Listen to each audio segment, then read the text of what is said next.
Olá, alunos, tudo bem com vocês? Hoje a gente vai dar uma observada no capítulo 10, que é continuidade do 9, né? Só que aquilo lá a gente deu uma ênfase na indústria do mundo e agora é a indústria no Brasil. Tá? Então a gente vai dar um enfoque na industrialização no território brasileiro. Então, de forma bem distinta do que aconteceu no mundo, no Brasil a industrialização foi mais recente. Então ela ocorre em meados do século XX. Por isso que ela é chamada de tardia, né? Ela teve início lá na década de 30, 40, 50, em 50 para frente que ela teve um grande desenvolvimento. Então a industrialização no Brasil foi tardia, ou também chamada de recente, né? Porque ela só ocorreu no século XX, meados do século XX. Ela teve como modelo aquele modelo que a gente discutiu também anteriormente, né? Um modelo de substituição de importações, ou seja, produzir aqui no Brasil o que nós importávamos até então. E, infelizmente, ela era dependente do mercado externo, principalmente da tecnologia. Então, nós tínhamos uma certa dependência tecnológica do estrangeiro para que nós pudéssemos ter uma atividade industrial aqui sólida. Tá? Então, nossa industrialização ela ocorre no século XX, principalmente a partir da década de 30. Por que, professor, a partir da década de 30? Porque houve, né, em 1929, a quebra da Bolsa de Valores de Nova York, que impactou a principal atividade econômica no Brasil, que era a produção cafeeira, né, a produção do café. E muitos cafeicultores, para não ficar totalmente no prejuízo, muitos para não ficarem totalmente arruinados, começaram a investir pouco a pouco no setor industrial. Então, recursos que eram investidos no setor cafeeiro passam a ser também investidos no setor da produção industrial, né? De forma resumida, o processo de industrialização no Brasil ele passou por 4 etapas, 4 partes, 4 períodos. Né? O primeiro período, quando nós éramos colônia. Então, de 1500 até 1808, a chegada da família imperial no Brasil, o processo industrial praticamente era inexistente, era poucas indústrias que nós tínhamos, porque a metrópole, que era Portugal, proibia, né, a colônia, o Brasil, de produzir aqui internamente os produtos. Então, tudo que nós consumíamos vinha da Europa, principalmente de Portugal. O segundo período foi a partir da chegada da família imperial até a década de 30, né, final dos anos 20, né, 1930, que você tem o quê? Ainda uma oligarquia no Brasil, né, um poder centralizado entre Minas e São Paulo, e que houve um processo de implantação de algumas fábricas, principalmente ligado ao couro, a alimentos e também a bebidas, não é? E nós tivemos ali, pouco a pouco, alguma atividade industrial aqui.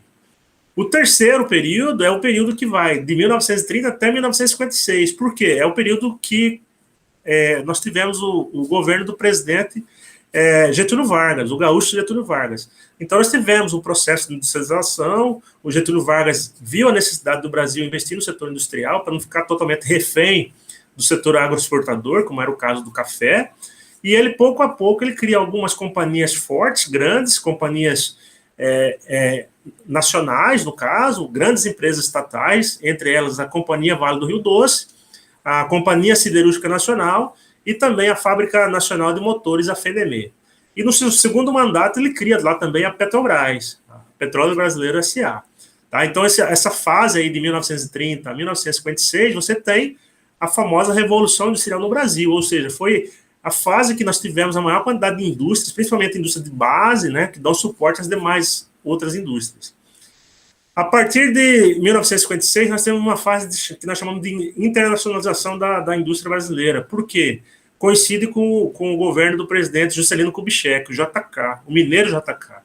Então, o JK criou lá o plano de metas, aquele plano que visava desenvolver uma infraestrutura no Brasil, energia, rodovia, abertura, a colonização de novas áreas, e ele também tinha por objetivo maior, né, desenvolver o setor industrial. Então, ele contou com o apoio, né, da entrada das multinacionais, naquele momento, já na década de 50.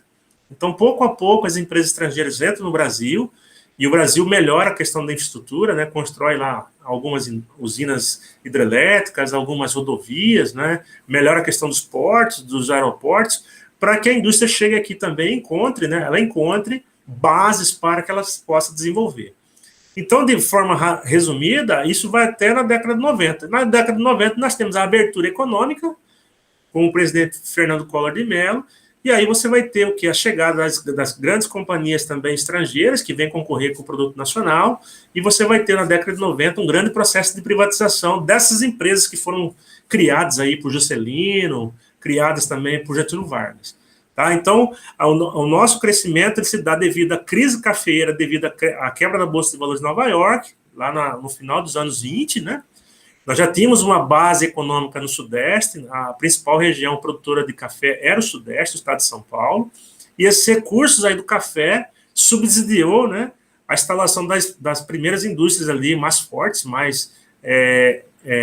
maiores indústrias na região Sudeste do Brasil. O nosso modelo foi de substituição, como eu falei para vocês, não só o Brasil, a Argentina, o México adotou esse modelo, com base na tecnologia estrangeira, né? E houve uma grande concentração, inicialmente em São Paulo, e depois, nos anos 90, houve uma desconcentração dessas indústrias, e também nós tivemos também, a partir dos anos 90, a presença de muitas empresas multinacionais chegando aqui, mas isso aí inicia na década de 50 com Juscelino também. O outro momento, agora o momento atual, né, é que nós temos muitas indústrias no Brasil, a indústria ela tem várias divisões, a gente já viu no conteúdo passado, né? Bens de consumo, indústria leve, intermediária, indústria de bens de produção, que é chamada também de indústria de base, e hoje que cerca de 10%, 15%, 13%, depende do ano, né? Você vai ter esse número da população brasileira empregada nesse setor. A PEA, todo mundo se lembra, né? População economicamente ativa. E aqui, por esse dado que eu tenho, nós temos 13% trabalhando na indústria, da população que trabalha com carteira assinada, está no setor industrial. O setor industrial corresponde mais ou menos por 20%, dependendo do ano, 18%, alguns anos foi até menos, né? A gente vai ver daqui a pouco, chegou a 11% em alguns anos, mas a média é essa, em torno de 15% a 20% a participação da indústria no PIB, no Produto Interno Bruto. Houve uma desconcentração, mas a região sudeste é a região mais industrializada do Brasil, com destaque para São Paulo, e a região metropolitana de São Paulo. Principalmente aqui os municípios do ABCD, né? Que é Santo André, São Bernardo do Campo, São Caetano do Sul e Diadema. Então, ali você vai ter, próximo a São Paulo, uma grande área industrial que se destaca no Brasil. Então, houve um processo de descentralização, né? O processo hoje não está só concentrado em São Paulo, mas ainda a região sudeste domina a industrialização no Brasil, mas outras regiões passaram por processo de industrialização também. E nós estamos passando agora pela terceira fase da revolução, né? Então, a automação, a robótica, a informatização está acontecendo também no setor industrial. E aí, novamente, eu coloco esse slide só para confirmar o que eu já disse no primeiro, né? Você tem um processo de desconcentração da região sudeste, de São Paulo para as outras regiões, Nordeste, Norte, Sul, né? Enfim, e também para o próprio interior de São Paulo, né? Ao longo das grandes rodovias que cortam o estado de São Paulo, né? O Aston Luiz, a Anhanguera, Imigrantes, a própria Via Dutra, né? A região de maior concentração industrial do Brasil, né? E isso se dá devido a alguns motivos, entre eles a redução dos custos. As indústrias deixam o estado de São Paulo, deixam o estado do Rio, o estado de Minas, a região sudeste, e vão para outras regiões em busca de condições melhores, principalmente a questão da mão de obra. A mão de obra no sudeste paga-se muito alto por ela e em alguns lugares a mão de obra é um pouco mais barata. E está sendo feita a qualificação dessa mão de obra. Então, ela também tem a questão de não ser tanto sindicalizada como é a da região sudeste, né, que tem muitos sindicatos e sindicatos fortes lá. E as empresas querem, muitas vezes, se livrar da questão sindical. Apesar disso, o estado de São Paulo ainda é referência na indústria no Brasil, né? Então, se nós pegarmos hoje os dados mais recentes, cerca de 50% do que é produzido no Brasil vem da região sudeste e boa parte deles do estado de São Paulo.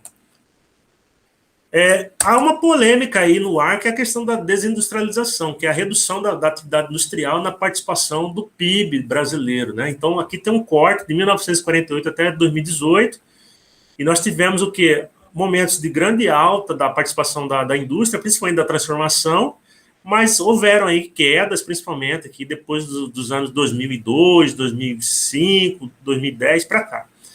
Então, se nós pegarmos lá, houve um aumento exponencial, né, desde a década de 40, 50, o auge do processo de revolução industrial, né, e nós tivemos um grande crescimento durante o período militar. Durante o período militar, os governos militares, 5 governos militares, eles usufruíram do momento no qual eles estavam, né? O mundo não estava em crise econômica, houveram momentos que você tinha muito dinheiro para ser emprestado, e o Brasil usou esse dinheiro aí, o empréstimo internacional, para investir em grandes obras. Então, os governos militares criaram uma série de programas, projetos de colonização, de abertura de novas estradas, para que eles pudessem o quê? Unir o Brasil, integrar o Brasil, só que, infelizmente, esse processo aí culminou com uma grande dívida externa no final do governo militar. Então, é muito comum você ver os autores colocando que no início do governo militar a dívida interna girava na casa dos 3 a 5 bilhões, e no final do governo militar, em 85, a dívida externa girava em torno de 90 a 100 bilhões. Então, nós tivemos aqui um período chamado milagre econômico brasileiro, na década de 60, 70, final da década de 60, início da década de 70, onde o presidente Médici, que era o presidente na época, conseguiu aí ter um crescimento do nosso produto interno bruto em torno de 10% ao ano. Então, nós crescemos aí durante 5 anos, praticamente, em torno de 10%, que a gente nunca tinha acontecido isso no Brasil, na história econômica do Brasil. Só que isso foi graças ao grande endividamento externo. Então, o Brasil investiu muito na infraestrutura, recebemos um pouco de empresas estrangeiras no nosso território, nós fizemos grandes obras inclusive faraônicas, né? A maior usina da época, a usina de Itaipu, a grande rodovia transamazônica, nós fizemos a ponte Rio-Niterói, enfim, grandes obras, só que muitas delas com dinheiro emprestado, o que culminou, né, com uma dívida externa praticamente impagável. Aí o que você tem? Na década de 90, 80, 90, nós temos a década perdida, né, a década com muita inflação, desemprego, crescimento baixo da economia, a atividade industrial ela diminui. Tá? Então, as indústrias, principalmente na década de 90, com o presidente Fernando Collor, o presidente Fernando Collor abre o nosso país para investimento estrangeiro, e muitas indústrias chegam no Brasil e começam a competir com as indústrias nacionais. As indústrias nacionais não conseguem manter essa competição e acabam falindo muitas delas, ou se unem, né? Ou são vendidas, são compradas pelas empresas, pelas indústrias estrangeiras. Então, você tem uma redução aqui da atividade industrial na década de 90. O governo do presidente Fernando Henrique, melhor dizendo, ele privatizou muitas indústrias que o próprio Getúlio Vargas, né, na época do seu governo, e os outros governos também inauguraram, foram privatizados, entre elas a Companhia Vale do Rio Doce, né, uma parte da Petrobras, enfim. E nós tivemos agora, aqui nos governos dos anos 2000, o presidente Lula, ele assume lá em 2002, 2003, houve um crescimento da participação da indústria, e com o tempo esse crescimento foi diminuindo também da participação da indústria no setor da formação do PIB, né? Muitos dizem que isso aqui se deu devido ao custo, né, de se investir na indústria no Brasil, custo Brasil, muitos impostos, a carga tributária é muito alta, né? A questão da malha viária muito ruim, ainda não era tão boa assim, e você tinha também a questão de outros países receberem mais investimentos que o Brasil, né? Então o Brasil não conseguiu acompanhar o ritmo dos demais países também, dos países emergentes. E nós tivemos também uma questão política aqui, né? Principalmente no segundo mandato da presidente Dilma, que nós tivemos o quê? Algumas políticas implantadas pelo próprio Congresso Nacional, que fez com que ela perdesse um pouco do controle do seu governo, inclusive culminando com o processo de impeachment. Ela sofreu o processo de impeachment, assumiu o presidente Michel Temer, posteriormente, na eleição de 2018, ganhou o presidente Jair Bolsonaro, mas mesmo assim nós não tivemos, desde então, né, um reaquecimento do setor industrial. Muita gente coloca também que esse período aqui que foi o período que o setor primário, a atividade do agronegócio cresceu, né? Então a atividade do agronegócio, principalmente as exportações de commodities, aumentaram, automaticamente tiraram um pouco do peso do setor industrial do PIB brasileiro. Então, outra explicação para essa desindustrialização foi a questão de um outro setor, o setor da produção agrícola, pecuária, ter crescido e ter impactado mais do que o próprio setor industrial. Aqui tem um quadro que é bem fácil de vocês entenderem, que é a questão da desconcentração industrial, né, que é outro item desse slide.